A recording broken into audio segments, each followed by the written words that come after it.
Guys, hello everyone. Today we'll continue talking about dreams. In the previous video, I told you how our consciousness can be manipulated through dreams, and in this video, I promised to explain what a sleep paralysis larva is, or basically what sleep paralysis entities are. Let's start with what sleep paralysis actually is, how it looks on the subtle plane, and how I personally observed the state of sleep paralysis while maintaining conscious awareness of what was happening to me. I'll share this interesting experience with you and also discuss how we can free ourselves from such states. Plus, we'll talk about how to recognize when a larva has attached to you and is feeding off you, because people often don't realize that they're in a state of sleep paralysis. Even if they do sense something is off when they wake up abruptly, they might not understand that they were under the control of an entity. We'll go into that too. Before I begin, I want to say thank you. Lately, I've read a lot of comments, and many of you have shared my channel with friends and family, some of whom were just beginning to wake up, or were deeply asleep but then watched my videos, started realizing what's going on around us, and had these moments of awakening. I'm very happy to hear this because these stories prove that what I'm doing has real value. It shows me that all the energy and information I share through these videos aren't in vain, that it really benefits people.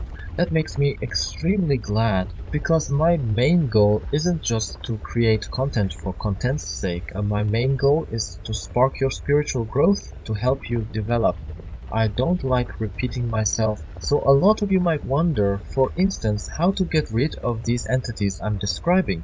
Nadezhda talked about larvas, but didn't really say how to remove them. But the truth is, I posted information on how to disconnect from attachments and entities way back at the start of my channel.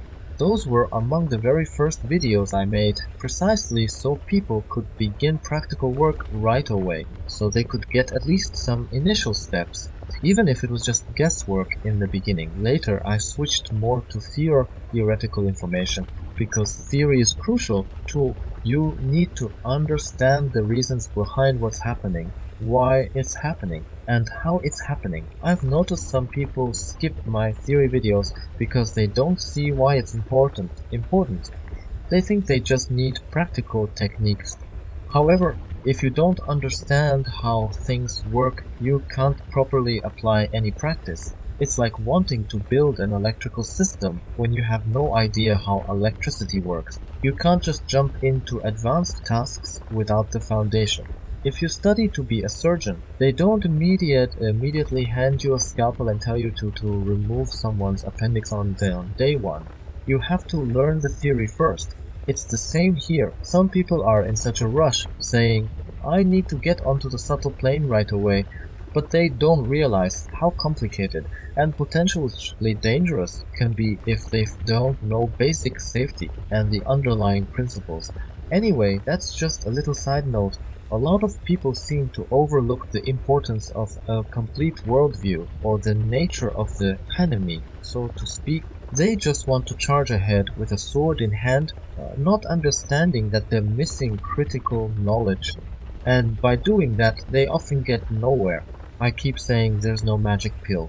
If you really want to grasp this stuff and see results, you do need the theory. Okay, let's talk about sleep paralysis itself. Also, I'll provide a link in the video description as well as at the end of this video, where I explain in more detail how to disconnect from entities and how to recognize their attachments. I won't repeat that all here, but for those who are interested, you can watch that video to learn practical steps. First, let's address the state of sleep paralysis. By now, I think many of you realize that sleep paralysis can be triggered by a particular entity. I call these creatures sleep paralysis larvas. Okay, they look rather peculiar. In a sense, they're very shapeless, emotionless, empty entities. A typical larva that sits on a person might be an artificial intelligence with a certain range of negative emotions, like hunger, malice, arrogance. It's a nasty creation. But by contrast, a sleep paralysis larva, in its usual dormant state, doesn't constantly sit on a person. It sort of wanders around, but sometimes It picks a specific victim and sticks to them, following that person around day and night. They remind me a bit of the faceless spirit in the animated film Spirited Away. That black masked figure who just wanders around quietly. At first it seems harmless, but once it starts feeding, it becomes monstrous. That's pretty much how these sleep paralysis larvas behave. During the day they might float around your general vicinity, maybe your apartment, but once you fall asleep, they come over, settle on you, and invade your consciousness. That's where the nightmares begin. So how do you spot one of these larvas feeding on you? One sign is you frequently have nightmares, those dreams that leave you terrified, where you're running away from something or about to be devoured, or the ground collapses under your feet. Real fear-fest stuff. You might wake up in a panic.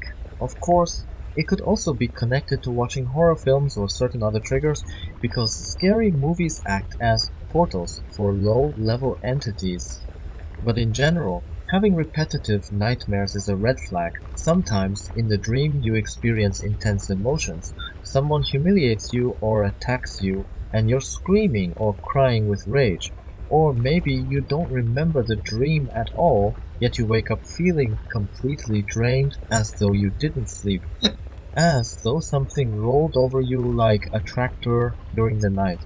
Another common pattern is a kind of dream trap, where you repeatedly try to wake up from a nightmare, think you've awakened, then realize you're still in a dream again and again. That's a classic sign of an entity messing with you. The term sleep paralysis arises because when you forcibly break out of the dream due to experiencing something scary, your consciousness snaps awake, but you realize you can't move.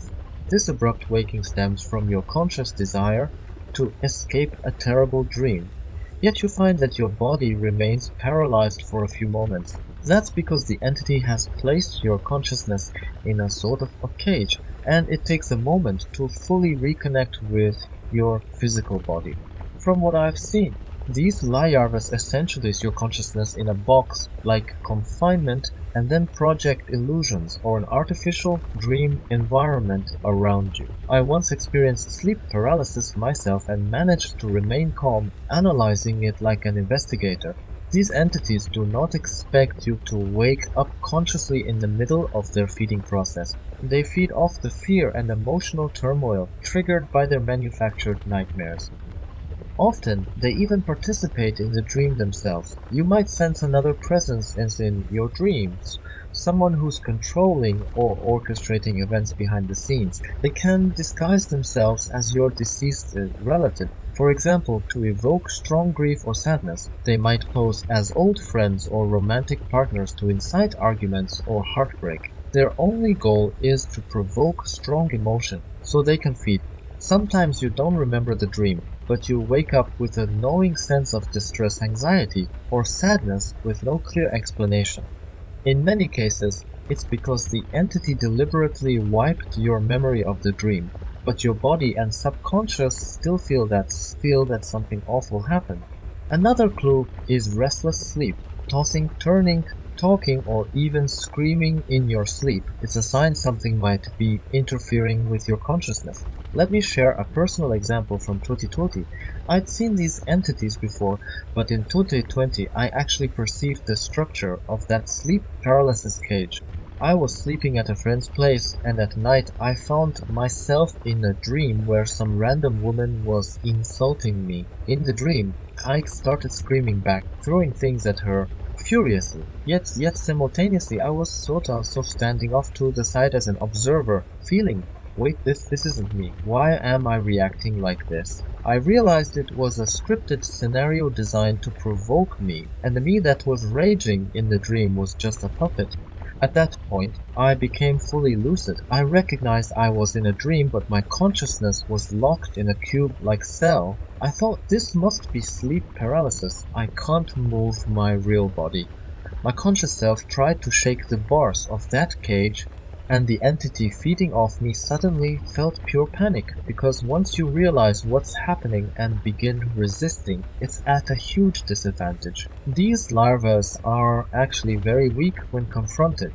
They seem all powerful in their illusions, but in reality, they're fragile. Once you're aware, you can break their hold, void any contract you might have inadvertently made, and force them to leave. Yes, whenever any entity manipulates your consciousness, the first step is to establish personal boundaries. Declare, you have no right to do this to me.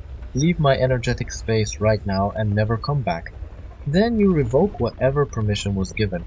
On some level, you must have consented, maybe by believing in a certain or magical protector, or making some naive request that inadvertently opened a portal.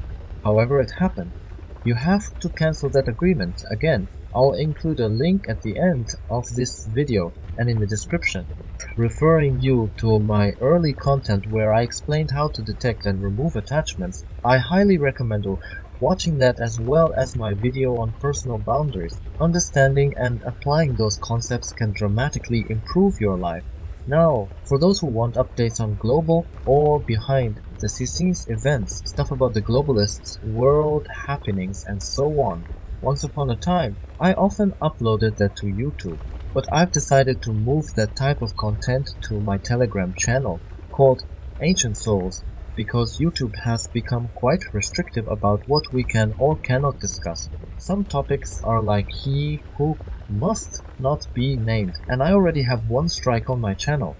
So rather than risk it, I'll post my commentary on the banking system, the changes in Saudi Arabia's policies, and other current events over on Telegram. If you want to interact with me personally, you can join my Sun Club. Chat there too. Many of you asked for a place to talk with like-minded people or to ask me direct questions. We've already done 4 live streams there, each one running at least 2 hours, sometimes 3.5, with loads of fascinating discussions. People absolutely love them. We talk about more advanced topics, like connections between consciousness and the soul, how to see subtle planes, and so on. So if that appeals to you, please join us. It's a lot of fun and very informative. On that note, I wish you all the very best. I love you all. Hugs until next time, view. Thanks for watching. Please like, subscribe, and share my channel. Become a member of my Telegram channel and discuss with like-minded people as a supporting club member.